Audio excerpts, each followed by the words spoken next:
श्रद्धेय दादाओं, श्रद्धेय माताओं, मेरे प्यारे भाइयों और बहनों, आज भाद्र परिक्रमा के 29वां दिवस पर आप लोग का आयोजित सत्संग में अपने आप को उपस्थित करने का जो मौका मुझे मिला, इसलिए मैं अपने आप को बहुत बहुत धन्य अनुभव कर रहा हूँ, कृतार्थ अनुभव कर रहा हूँ। बहुत सुंदर, बहुत मधुर गायन और मेरा श्रद्धा भाजन भक्त प्रवर डॉक्टर अजित दासदा का त्रिमुख से जो ठाकुर जी का गुण कीर्तन आलोचना के माध्यम से मिला, वो सुनकर मैं अपने आप भावुक बन गए थे। इस बीच स्थिरीकृत रूटीन से मेरा भी कुछ बोलना होगा, इसलिए मैं बोल रहा हूँ। लेकिन जिस ढंग से अजित दा ने सर्वात्मक ढंग से जो अपना कहना उपस्थित करके गए, इसके बाद बहुत कुछ कहने का है भी नहीं। हम लोग का सबका फर्ज है कि उनका कहना जो बातें अपने स्वर में रखकर चलूं इष्ट पथ में, तब हर तरह का आपद विपद से हम लोग मुक्त रहेंगे। ये बेशक है, कोई संदेह नहीं है इसमें। ये भाद्र महीना हमारे लिए परम पवित्र है, शांति शस्त्री का महीना है, आनंद सुख का महीना है। इसलिए कि हमारा प्रिय परम जीवन आदर्श शेषी ठाकुर अनुकूल चंद्र जी नरदेह का कष्ट स्वीकार करते हुए हमको सुख शांति आनंद का रास्ता दिखलाने के लिए, हमारे जीवन से दुख कष्ट अभाव अनंत टन बीमार आदि भगाने के लिए इसी महीना को निर्वाचन किए थे, इस दुनिया में आविर्भूत होने के लिए। इस महीना इसलिए भी हमारे लिए परम पवित्र है। परम दयाल श्री ठाकुर जी का शुभागमन जो हिमायतपुर से देवघर में हुआ था, इसी महीना में हुआ था। इसलिए भाद्र मास को मैं भूमिष्ठ प्रणाम करता हूँ। ये कोरोना लाइन जिसका चपेट में आकर हम मायूस होके हैं, सीमित होकर हैं, हम चिंतित होके हैं, हम कातर होके हैं। ये कोरोना लाइन जो ऑनलाइन का जो ई सत्संग,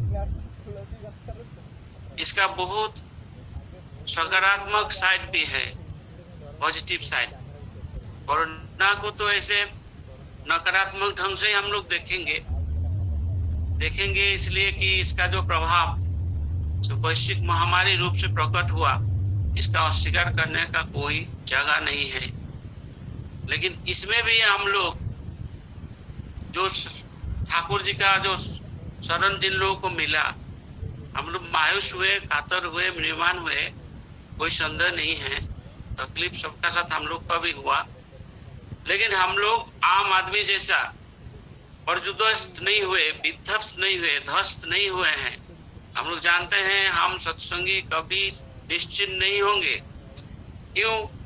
हम लोग का ठाकुर है, श्री बरदा है, परम पूज्य बात श्री दादा है, श्री बाबा दादा है, अबिन दादा है, ठाकुर और जो हमारा सामने हमको जो भरोसा देकर रखे हैं, हमारा निरापत्ता के लिए, हमारा रक्षण के लिए जो अतंत्र प्रहरी होकर दुनिया में आए हैं, उन लोग का अगर शरण में हम लोग रहते हैं, उन लोग का कहा हुआ कुछ बात भी हम लोग मानते हैं, हम अपना पोजीशन कायम रखेंगे, हम लोग दुनिया में अच्छे से रहेंगे।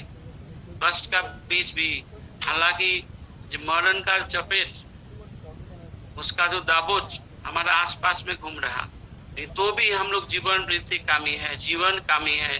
हमारा चलने का, आगे बढ़ने का, बचने बढ़ने का जो राह दिखलाया गया, जो मार्गदर्शन दिखलाया गया, वो इतना ही ताकतवर है कि अनिष्ट हमको घेर नहीं सकता है।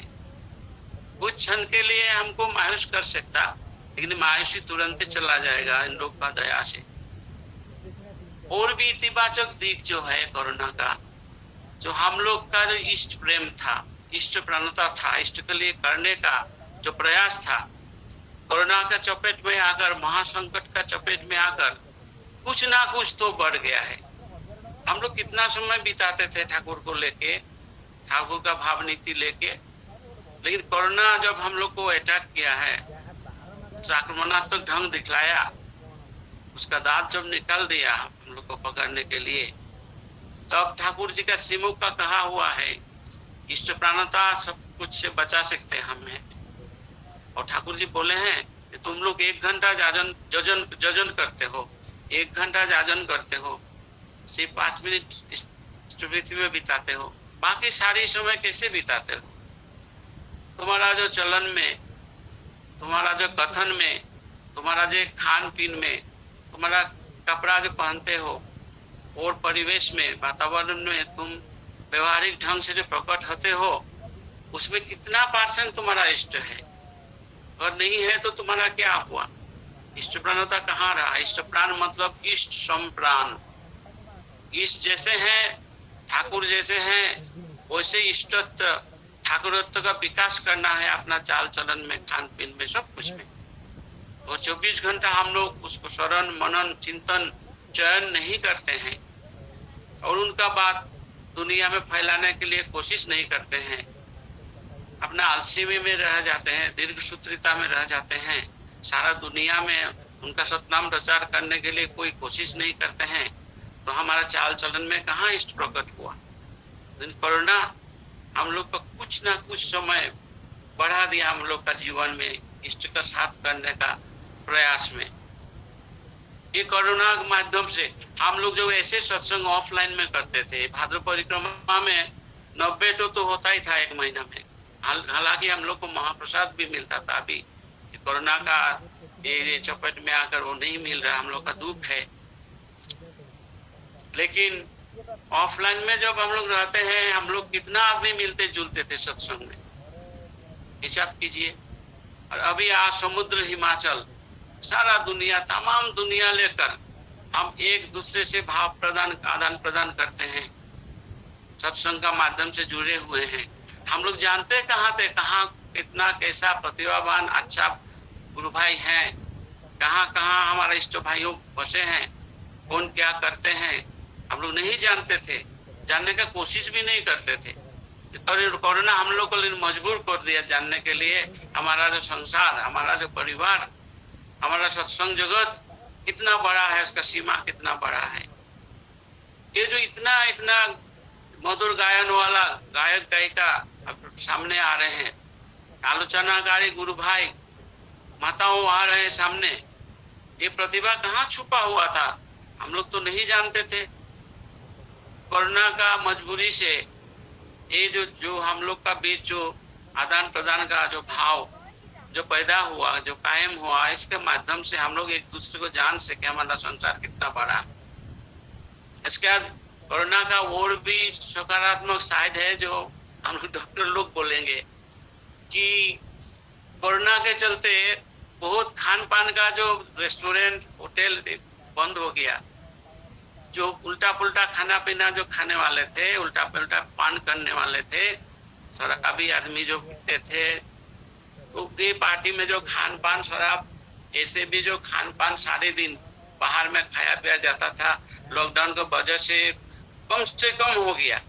और इसका चलते जो खराब बीमार होता था बहुत घट गया है। परिवेश में जो प्रदूषण नहीं है, गाछ वृक्ष बढ़ रहा, सांस संबंधित कितना बीमारी घट गया है। और खाद्य कुखाद्य नहीं खाने के वजह से बहुत दिल का बीमारी, ब्लड प्रेशर, किडनी का बीमारी, लीवर का बीमारी, पेट का बीमारी घट गया है। एक गाड़ी घोड़ा चलना कम गया, एक्सीडेंट कम हो गया, इससे ट्रॉमा सेंटर में भी इलाज के लिए आदमी कम आदमी जाता है, बहुत आदमी का जान बच गया इसके चलते। उसके इतिबाचक दिख बहुत है, लेकिन हमारा जो कर्म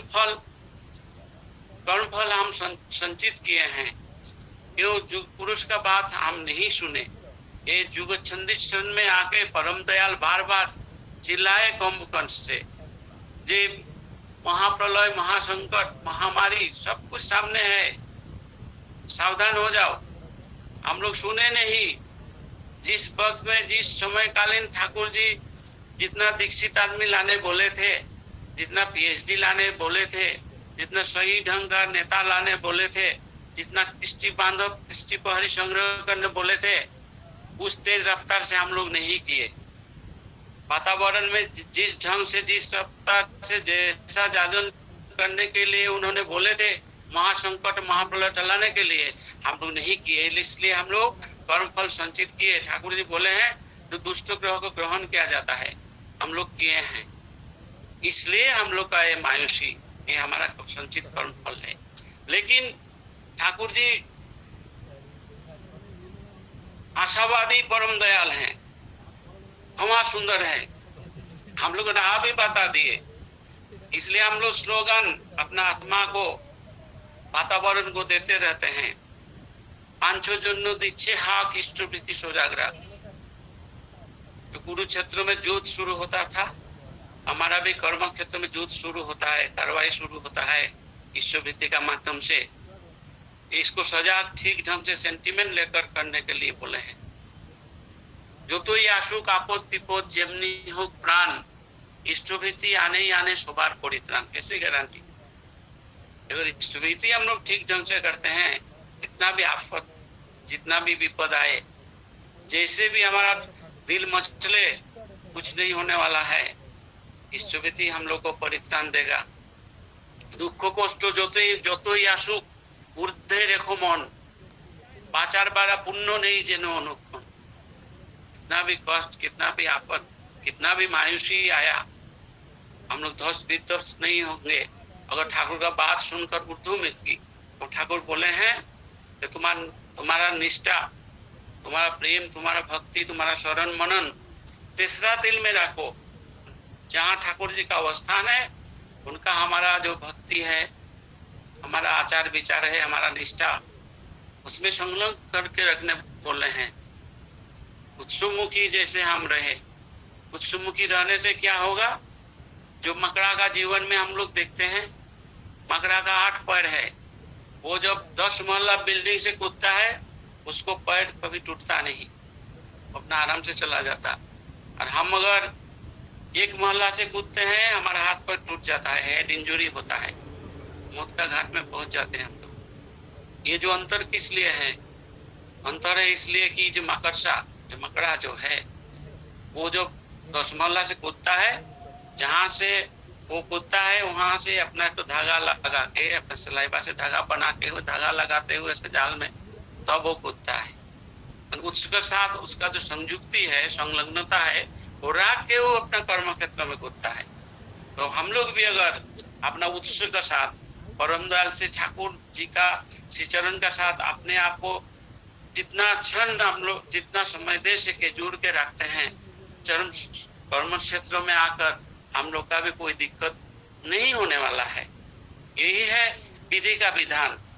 ठाकुर जी बार बार बोले हैं कि अगर विधि को कोई माना भी नहीं, उनका विधान मान के चलना होगा, नहीं तो वो ध्वस्त हो जाएगा, विध्वस्त हो जाएगा, वो टिक नहीं सकता है। विधि के मानो व ना मानो, तार विधान के मानते ही होगे। फिर हम लोग इसको ऐसा नहीं लेंगे, हम लोग विधि को भी मानेंगे। परम दयाल क्षमा सुंदर है, हम लोग का हर गुस्ताफी कसूर गलती वो माफ करते रहते हैं हर पल में। प्यार से प्रेम से दुनिया को अपने पास लाए हैं, रखे हैं, हम लोग को भी रखे हैं। हम लोग विधि को भी मानेंगे और कोशिश करेंगे उनका विधान को मानने को। वो मानना ही है कि ठाकुर जी आपने मुझसे बार बार वो बोले हैं। एक कहानी मैं बताता हूँ, आप लोग जानते होंगे। 2 बोलेंगे, एक प्रचलित है, कथित कहानी है, और एक ठाकुर के सामने जो घटना हुआ उसका कहानी है। एक तो आप लोग जानते हैं सांप और बैंग का कहानी। सांप और बैंग दोनों को पेट नहीं भर रहा, भूखा दिन बिता रहा है, तो दोनों अपना विधि का पास, ब्रह्मा जी का पास के सृष्टा है। ताकि सांप बोले आप पैदा किए, अब हम बिना खाए हुए भूखा मर रहे हैं, व्यवस्था कीजिए। हम सांप बैंग को पकड़ने जाते हैं, बैंग ताकतवर है, छलांग लगा के भाग जाता, पकड़ नहीं पाते।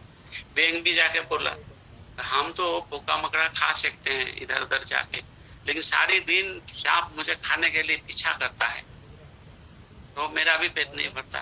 दोनों भूखा सांप बैंग दोनों इधर विधाता का पास पहुंच गया। विधाता बोले साहब को तुम बैंक को पकड़ पाओगे, लेकिन याद रखना बैंक जितना भी चिल्लाए बिलबिलाए कूदने कोशिश करे या चुपचाप रहे, तुम छोड़ना नहीं, निकालने से पहले पकड़ के रहना। आप बैंक को मेढक को बोले कि तुमको सांप पकड़ेगा, लेकिन तुम बिलबिलाना नहीं, चेहर बाकर नहीं करना, हल्ला नहीं करना, कूदने का कोशिश नहीं करना, चुपचाप रहोगे। तो दोनों विधाता का आदेश लेकर जब आया, सांप जाकर बैंक को पकड़ लिया। अब बैंक विधाता जैसे बोल रहे थे, उसका चोट लग रहा था दबाव का वजह से सांप का मुंह में, लेकिन वो कोई हल्ला गुल्ला नहीं किया, बिलबिलाया नहीं, कूदने का कोशिश नहीं किया, चुपचाप रहा। सांप सोचा है तो मर रहा, डेड, मरा हुआ चीज तो हम लोग खाते नहीं, तो थूक के फेंक दिया। फेंकने के बाद बैंक छलांग लगा के बाद किया, फिर अपना पुका मकड़ा का पेट भी भर गया। तो गुस्सा आया सांप का, बोला बैंक तो खा पी के वो तो मस्त हो गया, हमारा क्या हुआ। वो फिर विधाता का पास जाता है, विधि का पास जाके बोलता है क्या ये क्या इंसाफ पे क्या विचार हुआ है। तो विधि बोले तुम तो मेरे बात का मुताबिक चले नहीं हो। सांप जब बैंक चुप मार गया, तुम उसको मर गया बोल के छोड़ दिया, तुमको तो नहीं बोलते छोड़ने, लेकिन बैंक तो ऐसा नहीं किया, उसका ऊपर इतना चोट आया तुम्हारा मुंह का अंदर जाकर, लेकिन वो तो हल्ला गुल्ला नहीं किया, बिलबिलाया नहीं, चुपचाप रहा। तो वो मेरा बात सुना, उसको पेट भर गया, तुम नहीं सुना। ये कोई कल्पित कथित कहानी है, ठाकुर जी के सामने जो हुआ प्रैक्टिकल वो सुनिए।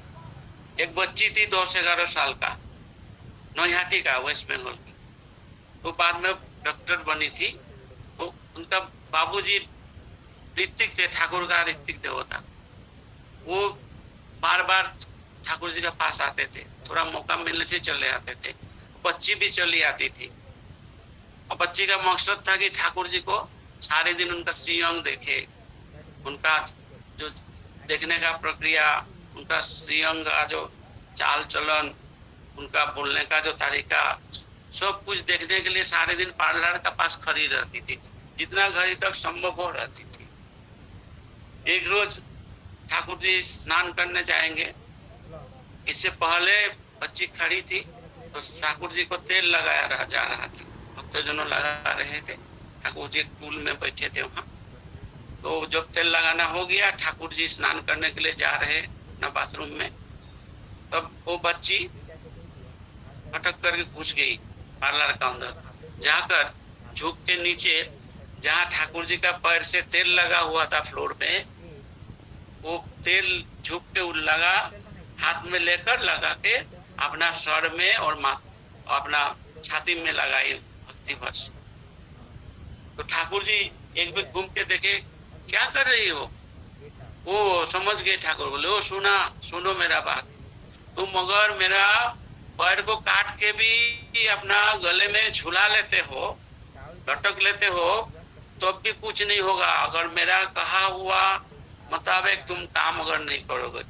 तो देखिए क्या बोले हैं ठाकुर जी सबके लिए, जो उनका कहा हुआ चीज, उनको दिखाए हुआ आचरण, अगर हम लोग अपना आचरण में उसको खिलाते नहीं, इसको उठाते नहीं, विकसित नहीं करते हैं, ठाकुर जी का ठाकुरत्व तो अपनाते नहीं है, ठाकुर जी का बात सुन के हम लोग का कुछ नहीं होगा। उनका दया तो सबके लिए है, दीक्षित और दीक्षित, सत्संगी और सत्संगी, सारा दुनिया उनका श्रेष्ठ है। सूर्य का किरण जैसा है, जो रेगिस्तान में भी जैसा देता है, हरा भरा जो मैदान है जहाँ, वहां भी जैसा देता है, समुद्र में जैसा सूर्य का किरण अविरल अजच्छल उनका दया वर्षित हो रहा, सबके लिए समान है। लेकिन उस दया को जो महसूस करेगा, सेम ट्यून होगा, संतानत्व प्राप्त करेगा, ठाकुर जी का कहा हुआ मुताबिक महसूस करके उस ढंग से आचार आचरण अपना अपनाएगा, ठाकुरत्व का अपनाएगा, उसको ठाकुर को दया मिलेगा। विधि का विधान नहीं मानने से कुछ नहीं हो सकता है। तो हम लोग मायूस हुए, ठाकुर का दिखाया हुआ मार्ग से थोड़ा बहुत चल के हम लोग का आनंद विघ्नित नहीं हुई, उनका दिया हुआ जो वाक्य था उसको थोड़ा थोड़ा हम लोग स्मरण मनन करके आनंद लेते रहे। लेकिन ये ठीक ठाक बात है कि कोरोना का चपेट में आकर थोड़ा भी स्टुपनता हमारा बड़ा है। ठाकुर जी बोले हैं ना, दुर्दशाते काबू যখন বৃত্তি কাবুতায় বাঁচার টানে মানুষ তখন विधि पाने था। दुर्दशा जो है मनन रे तुहु मम श्याम समान, उनका पास जब आए, उनको जब शरण मनन करते हैं, हमारा आत्मविश्वास इतना बढ़ जाता है, सेल्फ कॉन्फिडेंस। ये हम बोलते हैं जो जन्म मृत्यु पाए भृत्य चित्त भावनाहीन, मृत्युरे लोभ अमृत कोरिया तुम्हार चरण छुआए, मौत को भी अमृत बना लेंगे परम पुरुष का चरण में उसको परस करके। ऐसा हम लोग का अंदर में आया।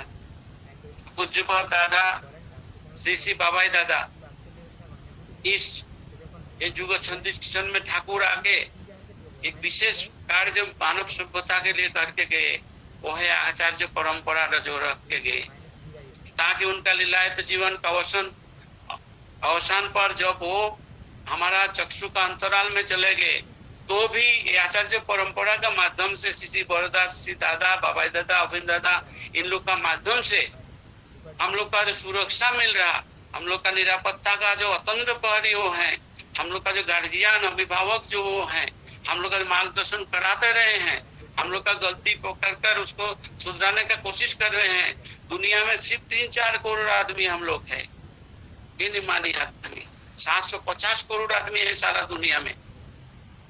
इन लोग के पास कुछ ऐसा कुछ नहीं है, मालिकाना किसी के पास नहीं है, ताकि वो लोग अपने आप को ऐसा निरापत्ता का अधिकारी समझ सके। लेकिन विधि का विधान का बारे में जो है वो हमको लोग को सोचना होगा। वो लोग तो आए हैं दया करने, दया बरस रहे हैं, कुछ करने के लिए बोले हैं, ठाकुर जी पानी में बोले हैं, बहुत बोला हुआ है, तुम लोग सुना नहीं, बहुत कुछ तुम लोग सुने हो, तुम लोग किए हो नहीं, इससे नतीजा जो होना वही हो रहा है। ये भी मेरा बात सुनो, तुम लोग प्रकृति का एक चपेटा घात से तुम लोग बच सकोगे। सब जगह में विधि का विधान पालने का बातें आ रहा है। ये जो मेरा श्रद्धा भाजन अजित दा बता के गए, जो ठाकुर जी का माँ का बारे में, माँ का जैसे इंतकाल हुआ था, जीवनाश्वासन हुआ था, कैसे हुआ था, वो तो बताया आप लोगों को बहुत डिटेल से। जो ठाकुर जी माना गए थे, उनको कोलकाता गए हुए थे, ठाकुर सुकिया सीट में ठहर रहे थे, बार बार बोल के गए थे तुम आश्रम का देखभाल करो, किसी तरह का खबर आने से भी तुम नहीं जाना कोलकाता मेरा पास। ठाकुर जी का माँ सुने नहीं थे। ठाकुर जी जैसे अजित आप लोग को बोले, जीवन में जो कुछ हम किए हैं माँ को खुश करने के लिए किए हैं, और ठाकुर वो भी रो के बोले हैं कि अगर माँ नहीं रही तो हमारा कुछ नहीं रहा, हम कैसे जिएंगे। तो ठाकुर जी जानते थे माँ नहीं रहने से क्या होगा, लेकिन प्रकृति का जो रुद्र रूप है उससे पहचान ने ठाकुर चाहने से कर सकते, लेकिन विधान हो तोड़ेंगे नहीं, कि वो विधि है, विधि अच्युत होते हैं, अपना बात से कभी टलते नहीं, जो बोलते हैं वही लेके रहे। सबके लिए वो माँ बाप भाई जो भी रहे, भाई बहन, उनका कृष्टि जात संतान, उनका औरस जात संतान संतति जो भी हो, दुनिया का सब आदमी का जैसा समदर्शी है प्रेम विधि का विधान, जो समदर्शी है। आप लोग अनंत महाराज का नाम नहीं सुना ऐसा सत्संगी नहीं है। ठाकुर जी का जो प्यारा अंता, जिसको ठाकुर जी फांसी का हाथ से बचाए थे अपना भगवत्ता का प्रकाश करते हुए, ये अनंत महाराज जी ठाकुर जी का पास जाके बोले जे अर्थ युग है, अर्थ युग में गंगा स्नान करने से कोलकाता में जाके हर तरह का पुण्य लाभ होता है, हर तरह का पाप स्थिति अवगाहन स्नान का माध्यम से धुलाई हो जाता है। हम जानना चाहते हैं। ठाकुर जी 3 बार अप्रोच किए, 3 बार निवेदन किए अनंत महाराज जी, हम जाने महाराज, ठाकुर जी माना किए, बोले नहीं जाओगे। तो अब अनंत महाराज जी बोले हमारा जो माध्यम से दीक्षित हुआ है वो ढाका डिस्ट्रिक्ट, रंगपुर डिस्ट्रिक्ट में वो लोग मुझे बुला रहा है, बहुत दिन से खत से बुला रहा है, आदमी भी भेजता है ले जाने को, हम जाने चाहते हैं, अगर अनुमति देते हैं तो ठाकुर जी अनुमति दिए, लेकिन फिर बोल दिए तुम कभी हरगिज तुम गंगा स्नान में नहीं जाना। बार बार बोल दे, पीछे पीछे जब अनंत महाराज जी रवाना होते हैं बार बार बोल दिए पीछा करके। लेकिन अनंत महाराज जी थोड़ा मोड़ा आपका ढाका रंगपुर में अपना काम करते हुए चले गए जिस मकसद से निकले थे, गंगा स्नान के लिए अर्ध युग में कोलकाता में। और वही उनका जो खराब पक्ष, मौल पक्ष होता है, जो जानलेवा होता, उसी से आक्रमण हो गया। दूसरा तीर्थ यात्री से बुखार आया, वो लेके आए पावना, कुछ दिन का अंदर किसी इलाज भी रेस्पॉन्ड नहीं किया, वो दुनिया छोड़ दी। तो विधि देखिए, अपना विधान में अटूट रहते हैं। गोपाल मुखर्जी जो समाचरण मुखोपाध्याय के नाम से सत्संग का पहला जो सेक्रेटरी थे, वो भी काम में निकल रहे थे, सत्संग का काम में। तो ठाकुर जी माना किए थे, तुम कोलकाता जाने वाला कोई ट्रेन में चढ़ोगे नहीं, कोलकाता नहीं जाओगे। लेकिन गोपाल मुखर्जी वही काम किए थे जो ठाकुर जी माना किए। अपना काम जब खत्म हो गया, कोलकाता में थोड़ा मोड़ा काम था, समझे हाथ में कुछ समय बचा हुआ है, इसलिए कोलकाता में ट्रेन में चढ़ गए। भयानक एक्सीडेंट में गिर गई वो ट्रेन, वो गुजर गए। तो मुक्तागाछा का जमींदार का बात याद आ रहा, ज्योतिन्द्र मोहन चौधरी, जिनको कोर्ट में केस था, वो जमींदार था, बहुत बड़ा अंचल का जमींदार मनमोहन सिंह का, और कुछ हजारों बीघा खेती के लिए उनका शरीकदार का साथ उनका केस चल रहा था। उस दिन फाइनल डे था कोर्ट में, अगर वो नहीं जाते टिकरी करके वो लोग ले लेता अपोजिशन।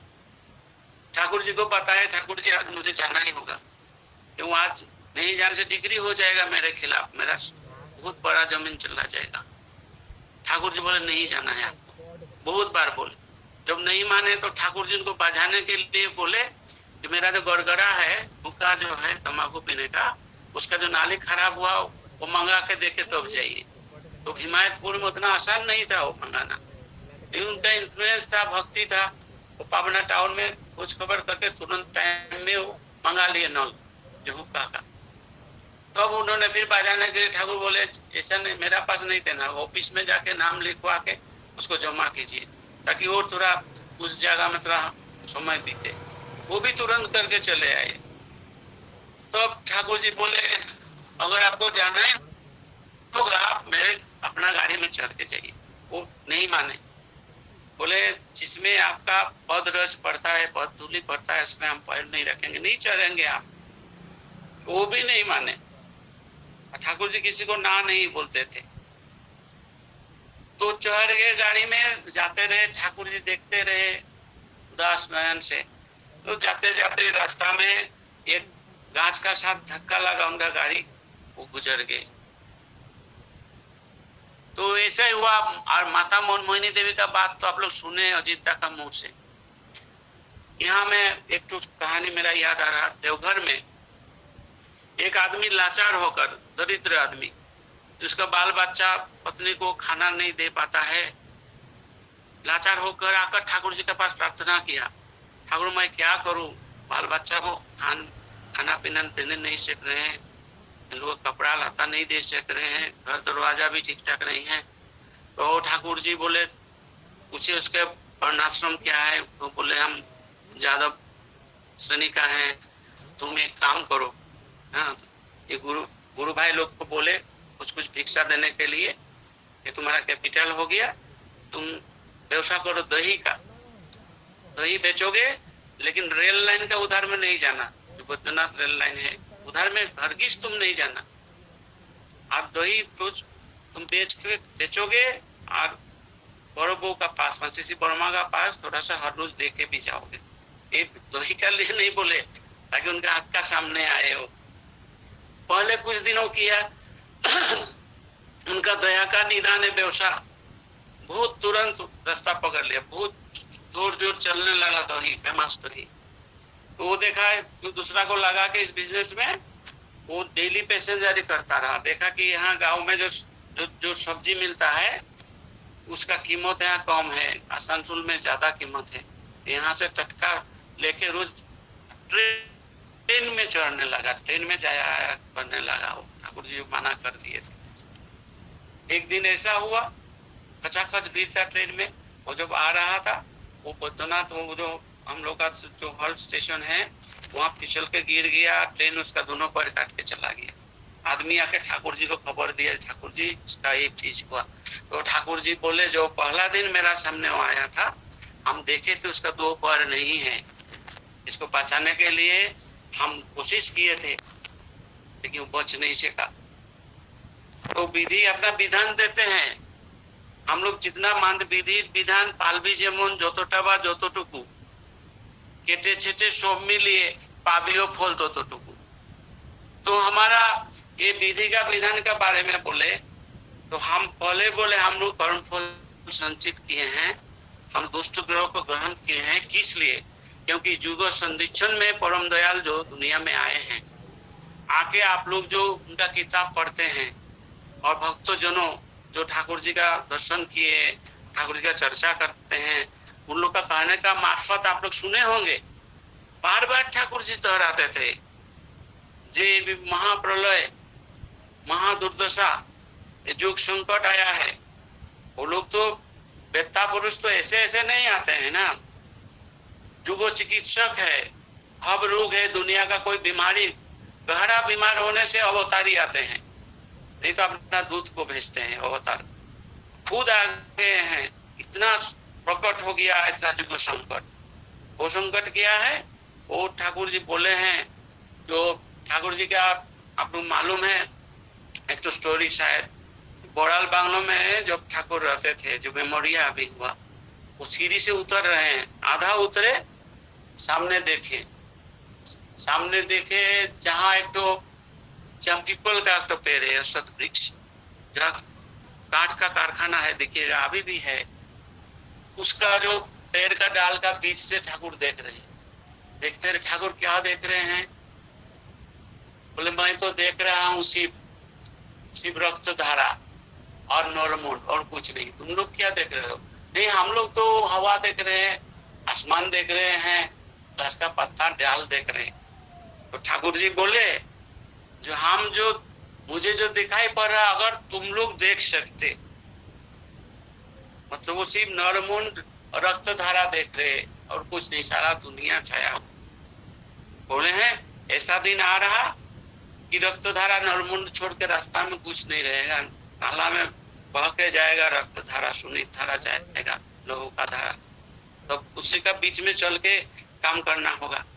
आदमी चाल डाल के लिए, सोने और दूसरा सामानों के लिए मारपीट करेगा, धान की गाछ का जो पत्ता वो खाने के लिए मारपीट करेगा, झगड़ा करेगा आदमी।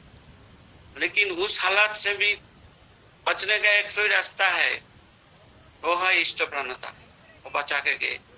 लेकिन बार बार युग संकट से हम लोग को निकालने के लिए उन्होंने जो अपना भाव नीति जजन जाजन इष्ट विधि सस्तन सदाचार के माध्यम से देखे गए हैं, उसमें टिक करते रहे। आप लोग देखिएगा ये जो कोरोना का संकट में जो अजीता बोल रहे थे, जो पूज्यपाद दादा बाबाई दादा बोले हैं सबको नाम मुखी होने के लिए, हम लोग और सतनाम शरण मनन करेंगे तो हम लोग का इम्यूनिटी रेजिस्टेंस बढ़ जाएगा। और हम लोग किए जो नहीं है समय से, जो थोड़ा पहले बोले, जो कर्मियों को नहीं लाए, हम लोग संग्रह नहीं किए, परिवेश को सुधारने का कोशिश हम लोग नहीं किए हैं, इसलिए हम लोग का कर्म फल संचित हुआ। हम लोग ही भोग रहे हैं इसमें गिर। तो जाजन पार्टिकुलरली और सदाचार, ये दो पिलर है, जिसके बाद हम लोग विश्लेषण करेंगे और सोचेंगे तो जानेंगे कोरोना को भी हम लोग पहले ही बंद कर सकते थे। हम लोग तो 3-4 करोड़ आदमी है, मामूली स्फुलिंग जैसा है, और 750 करोड़ आदमी सारी दुनिया में। तो हम लोग तो उस ढंग से उस रफ्तार से हम लोग जाजन नहीं किए। ठाकुर जी बोले हैं कि विश्व में है जितना नगर आदि ग्राम, सर्वत्र प्रचार होगा ये सत्य नाम। हम लोग सोचे ठाकुर जी अपना दया का बात बोल रहे हैं, जिनका सत्य नाम ऐसे ऐसे प्रचार हो जाएगा, तो परिवेश वातावरण हम लोग के सुधर जाएगा, हम लोग के लिए हम लोग सुख शांति आनंद से रहेंगे। बात तो नहीं है कि हम लोग ये टास्क दिए थे ठाकुर, करो करो हो पाओ, मुझे पकड़ो, मेरे कहने का मुताबिक करो, करने से तुम बन जाओगे। तुम अगर बन जाओगे तुम्हारा पाना कौन बंद कर सकता है? एकदम सीरियल एक तो वैज्ञानिक एक तो साइंटिफिक सिक्वेली वैज्ञानिक विधान दिया हुआ था। और इसमें जाजन और सदाचार को हम लोग तो नेग्लेक्ट कर दिए। हम लोग अगर जाजन सही ढंग से करते, शारीरिक जाजन, तो आदमी अखाद्य कुखाद्य नहीं खाता। कुखाद्य नहीं खाने का साथ साथ खराब वातावरण में जाता नहीं। और मानसिक सदाचार अगर पालन करता आदमी दीक्षा का माध्यम से, अगर दुनिया में हर जगह सतनाम प्रचार हो जाता, तो मानसिक सदाचार का अभ्यास करता आदमी आचरण में, तो मानसिक सदाचार का एक इम्पोर्टेंट पार्ट, बहुत जरूरी पार्ट है कि दूसरा को हानि मत करो। आज जो कोरोना का ये संकट जो पैदा हुआ, कायम हुआ, वो किस लिए, किसके मस्तक में आया, दिमाग में आया, दूसरा को हानि करे, जब्त करे, नष्ट करे अपना बेनिफिट के लिए। कोई देश ऐसा सोचा, वैसा वायरस अपने बनाया, फैलाया, तो मानसिक सदाचार का अभाव से हुआ है। अगर उन लोगों को सतनाम मिलता, सत दीक्षा मिलता, वो लोग सबको विश्व भातृत्व तो तब कायम होता, विश्व पिता का छत्र में आकर, तब ये चीज नहीं होता। इस तरह से हम लोग का नहीं होता। और आध्यात्मिक सदाचार का बारे तो क्या बोले, ये बोलने का एक जगह नहीं है, वो थोड़ा दूरी में ही है।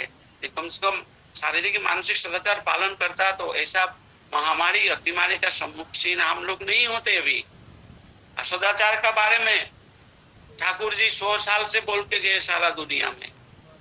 वो कैसे आग धोना है, कैसे नाक साफ करना है, मुंह साफ करना है, कैसे छिकना है, कैसे खोकी निकालना है, कैसे बार बार हाथ धुलाई करना है, कब बार बार पैर धुलाई करना है, कैसे नहाना है, कैसे पैखाना का निष्कासन करके वैज्ञानिक ढंग से उसको ठीक ठाक करके उसको निष्कासन किया जाता है, कैसे परिवेश को ठीक ठाक करना होगा, सोशल डिस्टेंसिंग, सामाजिक दूरी, प्रणाम करने के बारे में ठाकुर बोले हैं तुम्हारा शरीर का जितना दैर्घ्य है, लंबाई जितना है, उतना कम से कम छोड़ के तुम प्रणाम करो। हैंडशेक करने मना किया हुआ है, जय गुरु। तो आलिंगन का बारे में भी ठाकुर नहीं बोले हैं। और सबसे बड़ा चीज है ठाकुर जी वायरल फीवर में अभी जो सोशल डिस्टेंसिंग हम लोग सुनते हैं सरकार बहादुर का प्रचार माध्यम से, जो कभी बोला 1 गज 3 फुट, 1-2 महीना बाद बोला 6 फुट, कोई बोलता है अभी 9 फुट। ठाकुर जी लेकिन 100 साल पहले बोल के गए हैं कोई वायरल फीवर होने से कम 12 हाथ दूरी में रखो, नजदीक में आने से भी कपड़ा से मुक्त हो क्या हो। जब ठाकुर जी बोले हैं इतना सदाचार का बात, धुलाई उलाई का बारे में, छिकने खांसी नाक साफ आँख साफ, ये सब बोले हैं, हम लोग नहीं सुने। लेकिन अभी जब मजबूरी हम लोग का आया, आज सरकार बहादुर प्रचार किए टीवी का माध्यम से, अखबार का माध्यम से, होर्डिंग का माध्यम से, तो अब हम लोग सुन रहे हैं। हम बोले ना যে দুর্দশাতে কাবু যখন ঋত্বিক কাবু তাই पाचार टाने मानुष तो विधिर पाने धाय। ठाकुर जी का कहा हुआ चीज, ये ओल्ड वाइन इन न्यू बोतल, पुराना शराब नया बोतल में भर के जो हम लोग को एक परिवेशन किया जा रहा है, तो अब हम लोग को मान रहे हैं, उसको हम लोग एंजॉय कर रहे हैं इसका सुविस्तार। तो अब हम लोग नहीं सुने। लेकिन ठाकुर जी ये भी हम लोग को बोले समय नहीं गया, अभी भी इष्ट प्राणता लेकर लग के रहो। ये भी जितना बिगड़ गया तो बिगड़ गया, ये भी बचने का रास्ता इष्ट प्राणता। तो जैसा जो आए थे ना, वो बोले थे बहुत बड़ा बानी है, अभी नहीं बोलूंगा, टाइम इतना अभी नहीं है, कि I shall be able to save them only whose forehead has sealed against my new name। हम उन लोग को युग संधिक्षण में, महासंकट में, महाप्रलय में बचा सकेंगे जिन लोग का जो जागा चक्र है, जो कपार है, उसमें मेरा नया नाम अंकित होगा, उन लोग को बचा सकेंगे, दूसरों को नहीं। तो ठाकुर जी को कोई भक्त प्राण बोले जे ठाकुर हम लोग दीक्षा का माध्यम से तो आज्ञा चक्र में नए नाम आपका नामांकित हो गया, हम लोग तो बच जाएंगे। ठाकुर जी तुम बोल सकते हो, लेकिन इष्ट प्रणता ही असल चीज है। जो शुरू में हम बोले 24 घंटा में इष्ट को कितना शरण मनन चिंतन चयन करके हम लोग चलते हैं।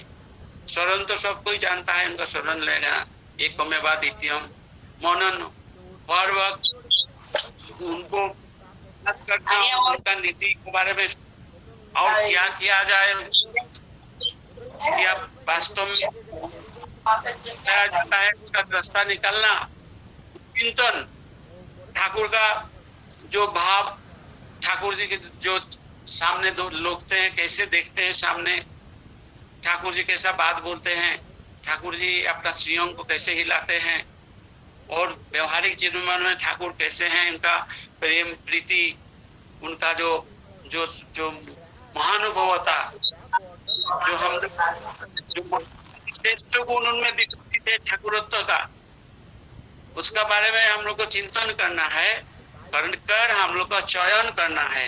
ये तो फूल का पेड़ से हम लोग एक फूल तोड़ के लेते हैं, फल का पेड़ से तो फल तोड़ के लेते हैं, चयन हुआ हम लोग लिए। तो ठाकुर जी का ठाकुरत्व तो देखकर जो हम लोग अनुसरण किए, अपना चरित्र में आप तो किए, वो हमारा चयन हुआ। और ये जो शरण मनन चिंतन चयन, ये सब कुछ अगर 24 घंटा हमारा दिमाग में रहेगा, तब हमारा इष्ट प्रणता रहेगा। जब भी हमारा दरवाजे में ठकठका फिर लौट के चला जाएगा, हम लोग अमृत का पथयात्री बनेंगे। इसलिए आप लोग ख्याल करते होंगे, हजरत कराम मेहरबान सब भक्तजनों, दादा और माइयों, श्रद्धा भाजनों, आप लोग देखे होंगे कि लास्ट कुछ साल से पूज्यपाद दादा का नेतृत्व में ठाकुर परिवार का आदमी ऐसा दीक्षा के लिए सारा इंडिया और इंडिया का बाहर भी घूम रहे हैं सद दीक्षा देने के लिए।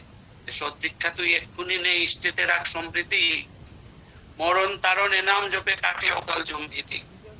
ये जो लोग जानते हैं उनको इंगित मिल गया परम दयाल से।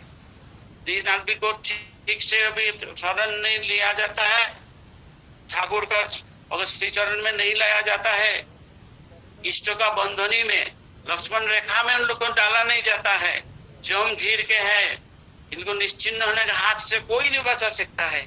इसलिए उन लोगों ने जो बात दादा है 87 साल का उम्र, लास्ट कितना साल से देखिए, ये सेहत लेकर सेहत उनका ठीक नहीं है, तो भी सारा इंडिया में ऐतिहासिक भ्रमण कर रहे। बाबाई दादा का ऐतिहासिक भ्रमण जो 2016 तब से चल रहा, 100 साल का 100 दिन का दरमियान 460 लाख आदमी को नामांकित किए हैं। वो नंबर गेम के लिए नहीं है, वो देखने जाते थे सही ढंग से दीक्षा होता कि नहीं, दीक्षा का प्रकरण पालन ठीक ठाक होता कि नहीं, उन लोग को ठाकुर जी का बात ठीक ठाक बताया जाता कि नहीं, सही ढंग से वो चल रहा कि नहीं, जो ठाकुर जी का जो इप्सित जो चाल चलन है, जो कार्रवाई है, सत्संग का भाव नीति, सत्संग आंदोलन आगे बढ़ रहा कि नहीं, वो देखने के लिए गए। दादा अपना बेटा लोग को, अपना भातुषपुत्र लोग को भेजते रहते हैं इस कोने से उस कोने।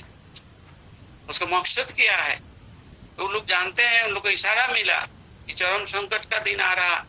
अभी भी आदमी को अगर हम लोग रास्ता सही ढंग से मार्गदर्शन नहीं कराते हैं तो हम लोग दायित्व, हम लोग